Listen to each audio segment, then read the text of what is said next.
नमस्कार. श्री स्वामी समर्थ. स्वामी चरित्र सार या चॅनलमध्ये आपलं स्वागत आहे. स्वामी तुमच्या सर्व चांगल्या इच्छा पूर्ण करोत हीच स्वामींच्या चरणी प्रार्थना करते आणि आपल्या व्हिडिओला सुरुवात करते. 27 एप्रिल शनिवार 2024 रोजी संकष्ट चतुर्थी आली आहे.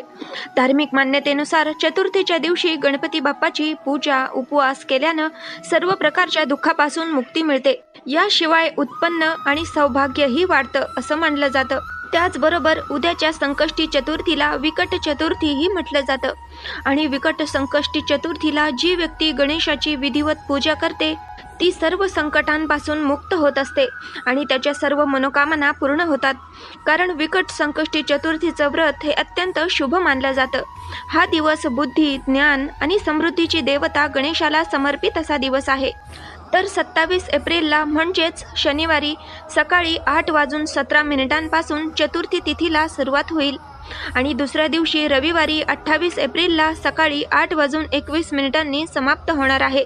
त्यामुळे 27 एप्रिल रोजी विकट संकष्टी चतुर्थीचं व्रत केलं जाणार आहे. त्याचप्रमाणे चतुर्थीच्या दिवशी चंद्रदर्शनाची वेळ ही रात्री 10:23 असणार आहे.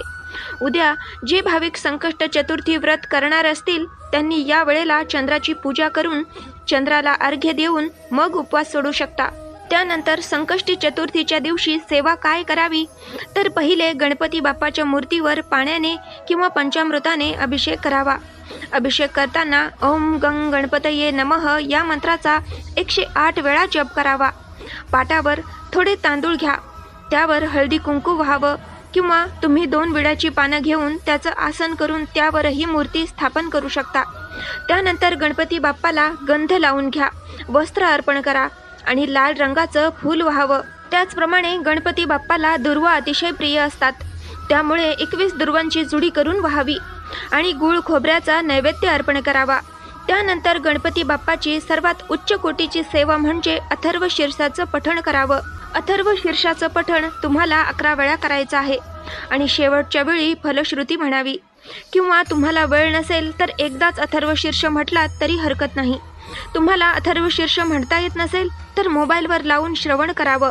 याशिवाय तुम्ही गणपती स्तोत्राचं पठणही करू शकता. त्यानंतर गणपती बाप्पाची आरती करावी.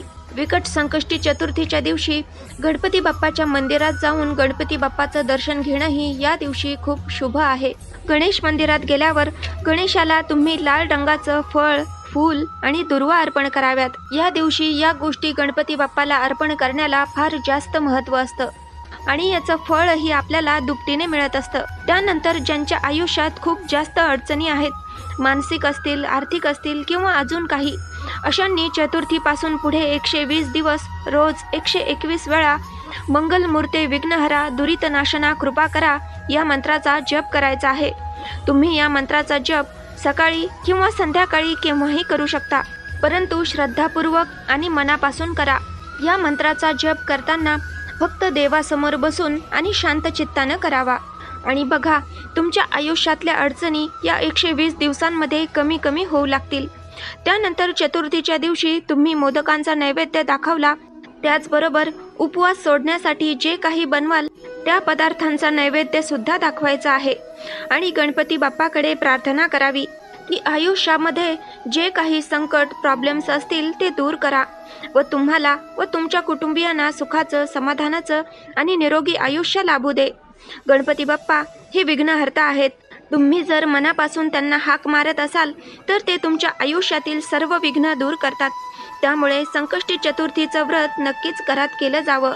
तर अशा पद्धतीने ही छोटीशी माहिती तुम्हाला कशी वाटली कमेंटमध्ये नक्की सांगा आणि व्हिडिओ आवडला असेल तर लाईक करा, शेअर करा, सबस्क्राईब करा. चला तर मग भेटूयात अशाच माहितीच्या व्हिडिओसोबत. तोपर्यंत श्री स्वामी समर्थ. जय जय स्वामी समर्थ.